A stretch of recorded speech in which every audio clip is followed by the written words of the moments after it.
बैसागु बोथोरनि गिबि सान दिनै गोबां बे स्कुलनि फरायसुलाफोरखौ लानानै उन्दै उन्दैफोरखौ लानानै नोंथाङा बेबायदि बैसागु बरायनाय हाबाफारि खुंदों। दा बिनि बागै सारा मा बुङो? आदसा नोंथांमोननि बे गासैबो मिडिया खौरां बिजोंखौ आं साबायखर होबाय।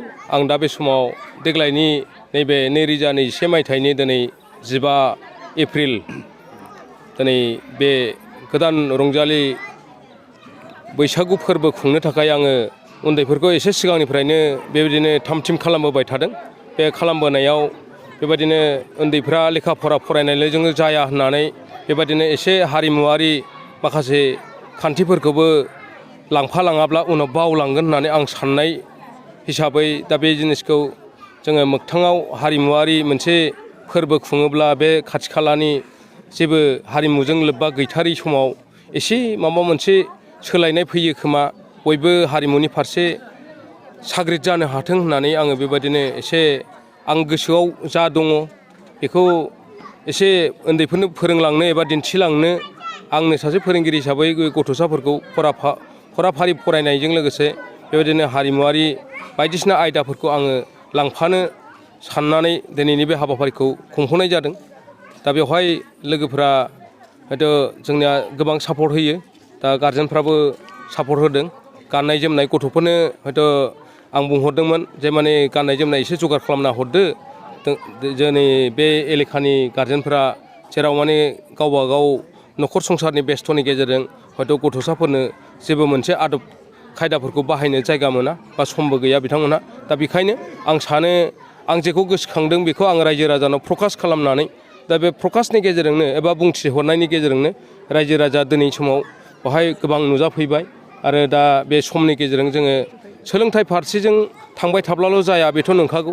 दा बेखायनो सोलोंथाइनि सेर सेर माखासे सोलोंनो गोनां गोबां थायो फरायसाफ्रा। दा जेरै फरायनो गोरोंल' जानानै जेबो फारसेयाव मोनसे माने गुन गोनां फारसे थांनो गोनां जानायाव सौहाहैनाय नङा आं बेखौ मोनदांदों।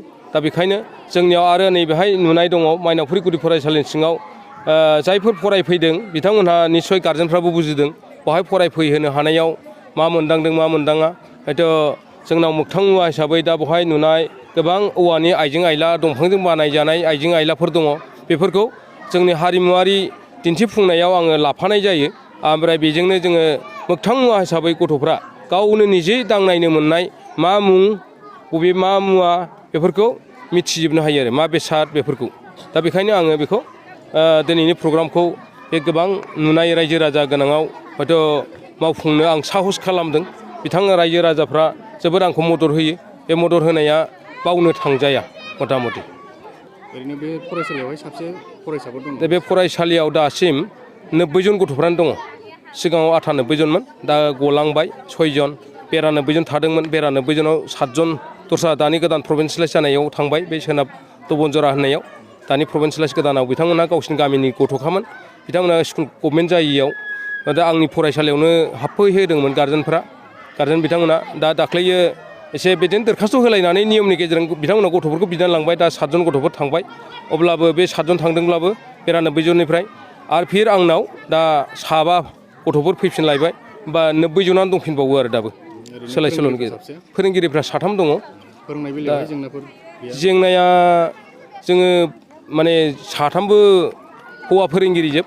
हायोब्ला हिनजाव फोरोंगिरिफोर बेबायदिनो हारिमुवारि फारसे माने रोंखा राखा मेडामफोर मोनदेरोब्ला जों निस्सय मोजां जागौ आं सानो। आरो जोंहा बे फरायसालिखौ आबहावा थासारि हिसाबै फरायसालिया बाउन्डारि गैया। आं गोबां आबाद बिथिंखौबो आं मावो। दा कफि आलु आङो मावबाय। नाथाय नैबे लकडाउनाव सरखार बेराबारि जिजोबलांनानै दा आं दाबो हालेवहोबाय। नै बावैसोनो आं हयथ' आबादबो मावलायगोन। गथ'फ्रा आबाद बिथिङाव जोबोद इन्टारेस्ट मोनो। गावनि दख्लासे हायाव एसेब्लाबो दुन्दिया लाइ लाफा फोनो सोलोंबाय उन्दैफ्रा। आं बुङो बे हिसाबै आयदाखौ लानानै दिनै जे सानसेयारि रंजालि फोरबो फालिदों? आङो बे आयदायाव रंजालि फोरबो फालिनाय आयदाया जाबाय जोंहा बर' माहारिनि जोबोद एंगारथावनो हायै बे बैसागु फोरबोआ जोङो लासै लासैनो बावगोमालांनो नागिरबाय। दामनाय देनाय आइजें आइलाफ्रानो गोमालांजोबबाय गामियारिफ्रावबो।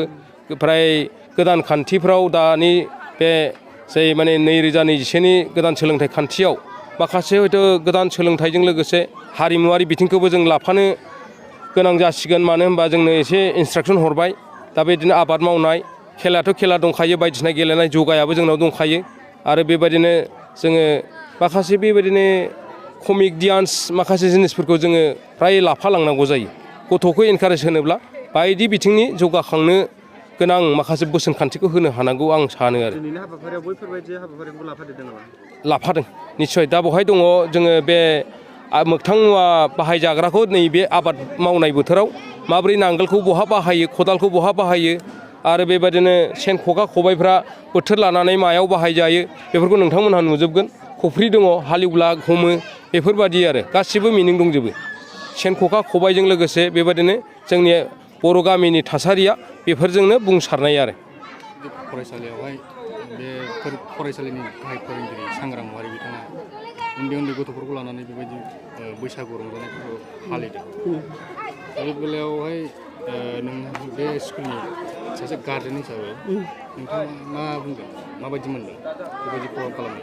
मोजां मोनदों मोजां नुदों जेनेबा बेबायदि माबायावथ' खुनुदिन बिदि नुफेराखैमोन दा नैबे बे माबाखौ बेबायदि मोसानाय मुसुरनाय हाबाफारिफोरखौ बे फोरोंगासिनो दं आरो दिनैसिमबो गथ'फोरखौ बे फरायनाय सोलोंथाइ लानाय बेलायावहाय माबायदि फोरोंगासिनो दं? मोजाङैनो लांगासिनो दं बिमा बिफाफ्राबो मोजां मोनदों खुसि मोनदों फारसेथिं लेखाबो फोरोंदों फारसेथिं मोसानायबो फोरोंदों ओरैनो गामिनि बे गार्जेनफोरा हेफाजाब खालामो औ